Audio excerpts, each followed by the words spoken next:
Good morning, students. Today we are going to start our second chapter in civics, secularism. In our previous chapter, we already learned about secularism in brief. Secularism is one of the key features of Indian Constitution. Before reviewing next slide, we will understand secularism with an example. For example, imagine yourself as a Hindu or Muslim living in a part of the United States of America where Christians are in majority.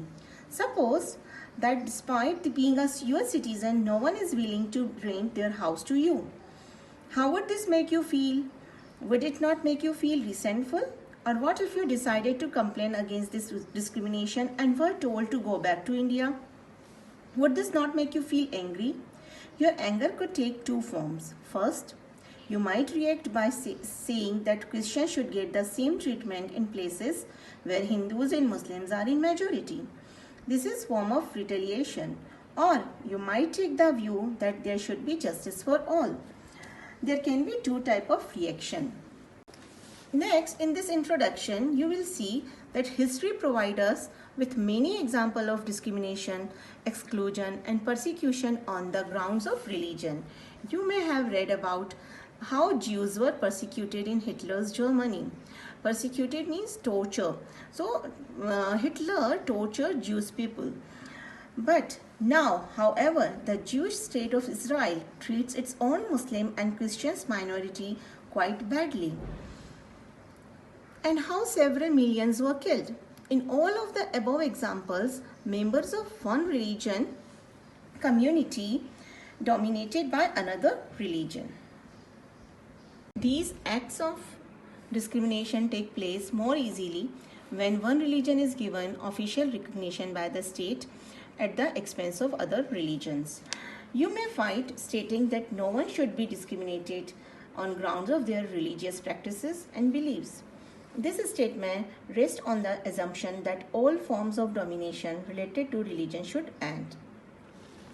Clearly, no one would wish to be discriminated against because of their religion, nor dominated by another religion. In the previous chapter, you read about how the Indian Constitution contains fundamental rights that protect us against state power as well as against the tyranny of the majority. Here, we will see the four aspects of secularism. It's first, unity, equality, rise above, together we are strong. And then we will see the question here that in India, can the state discriminate against citizens on the grounds of their religion? The answer, students, of course, the answer is no. Why? Because India is a secular country. In next slides, we will see what is secularism. Here we will see the definition, or we can see the meaning. The Indian Constitution allows individuals the freedom to live by their religious beliefs and practices as they interpret these, in keeping with this idea of religious freedom for all. It means every religion they have freedom. India also adopted a strategy of separating the power of religion and the power of state. Now, secularism refers to this separation of religion from state. So, in India, religion is separate from the state. Now, in next topic, students, we will learn about why religion should be separate from state. We will study more in next video. Good morning, everyone. Hope you all are doing well. Today, we will continue our second lesson of civics, secularism. And today we will discuss why is it important to separate religion from the state. The most important aspects of secularism is its separation of religion from power. This is important for a country to function democratically. And India is a democratic country, so it has to function democratically. Almost all countries of the world will have more than one religious group living in them.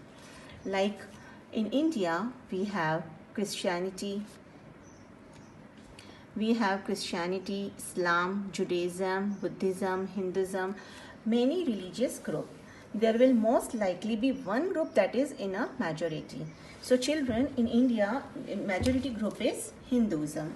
If this majority religious group has access to state power, then it could quite easily use this power and financial resources to discriminate against and persecute persons of other religions.